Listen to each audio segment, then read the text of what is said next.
Assalamualaikum warahmatullahi wabarakatuh. Perkenalkan, nama saya Resi Duyandini dengan NIM 230502018. Nah, pada pembelajaran kita kali ini, kita akan membahas tentang keanekaragaman makhluk hidup. Mari kita pelajari apa itu keanekaragaman makhluk hidup. Itu kita akan membahas tentang keanekaragaman jenis-jenis tumbuhan. Nah, ada beberapa jenis tumbuhan. Yang pertama itu ada monokotil, yaitu berbiji satu. Contohnya seperti jagung, padi, pisang. Yang kedua ada dikotil. Nah, dikotil ini berbiji dua. Contohnya seperti mangga, kacang tanah, dan jambu. Yang ketiga itu ada tumbuhan lumut atau disebut juga biota. Nah, tumbuhan lumut ini itu tumbuhan yang ada di tempat lembab. Yang keempat ada tumbuhan paku atau disebut juga Petridobieta yang memiliki spora. Yang kelima yaitu tumbuhan berbiji atau disebut juga spermatofita. Nah, tumbuhan berbiji ini berkembang biak dengan biji.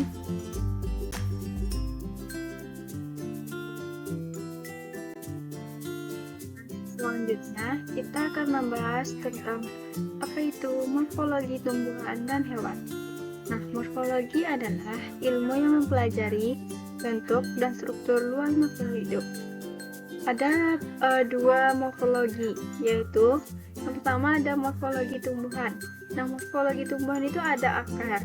Contohnya seperti serabut pada monokotil dan tunggang pada dikotil. Yang kedua ada morfologi tumbuhan batang, yaitu berkayu seperti mangga, jati, dan tidak berkayu seperti tomat. Dan morfologi tumbuhan daun.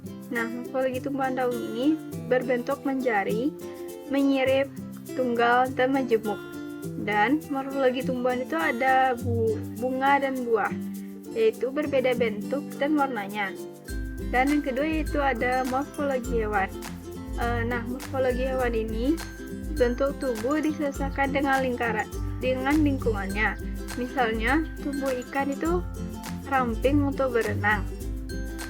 Dan morfologi gerak hewan, alat geraknya itu berbeda, seperti kaki, sirip, sayap. Dan jenis morfologi hewan itu ada kulit, bulu, atau rambut.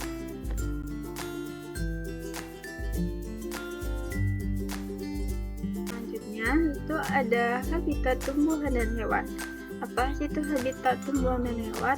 Nah, habitat adalah tempat tinggal alami makhluk hidup yang menyediakan kebutuhan hidupnya. Nah, ada habitat tumbuhan. Nah, habitat tumbuhan ini ada di darat. Contohnya seperti padang rumput, hutan, atau pegunungan. Yang kedua ada di air.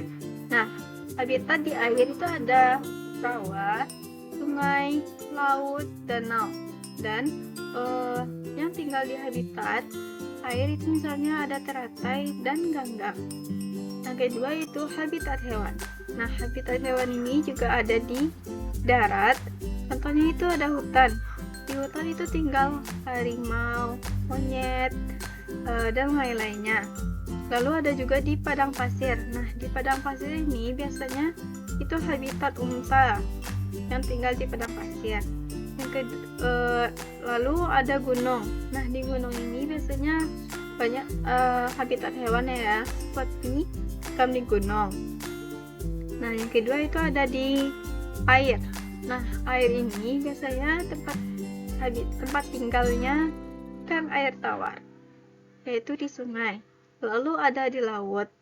Nah, laut ini biasanya ditinggali oleh hiu, paus, ikan laut, dan lain-lainnya. Nah, yang ketiga itu ada habitat hewan di udara. Nah, udara ini biasanya ditinggali oleh burung, kelelawar, capung, dan lain-lainnya.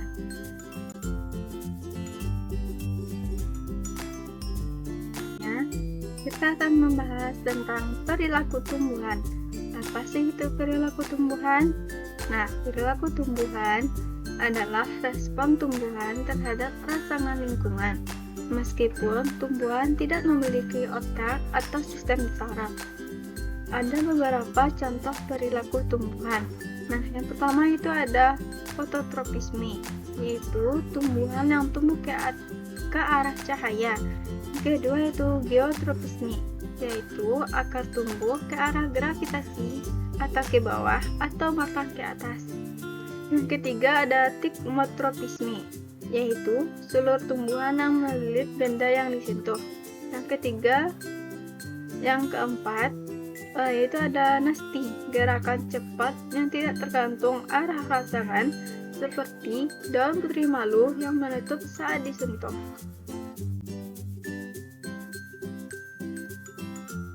Selanjutnya ada perilaku hewan. Perilaku hewan adalah segala aktivitas atau tindakan yang dilakukan hewan sebagai respon terhadap rangsangan. Hewan memiliki sistem saraf dan otak, sehingga perilakunya bisa lebih kompleks dan beragam. Ada beberapa jenis perilaku hewan, itu ada yang pertama, perilaku bawaan atau insting. Contohnya anak ayam yang langsung bisa mematuk makanannya. Yang kedua yaitu ada perilaku belajar. Perilaku yang dipelajari dari pengalaman, seperti anjing yang belajar duduk saat diperintah. Dan contoh perilaku hewan ada yang pertama, berburu makanan, kedua, menjaga wilayah kekuasaan, yang ketiga, bermigrasi, yang keempat, merawat anak. Dari pembahasan yang kita bahas tadi, kita bisa menarik kesimpulan dari perilaku tumbuhan, yaitu bersifat otomatis dan lambat berkaitan dengan pertumbuhan atau gerakan tertentu. Yang kedua itu perilaku hewan bisa berupa gerakan cepat, tindakan kompleks, dan dapat dipelajari. Keduanya bertujuan untuk menyesuaikan diri dengan lingkungan dan mempertahankan hidup. Terima kasih atas perhatian dan partisipasi teman-teman dalam pembelajaran keanekaragaman makhluk hidup. Nah, semoga ilmu hari ini bermanfaat dan menumbuhkan kepedulian teman-teman terhadap lingkungan. Sampai jumpa di pertemuan berikutnya.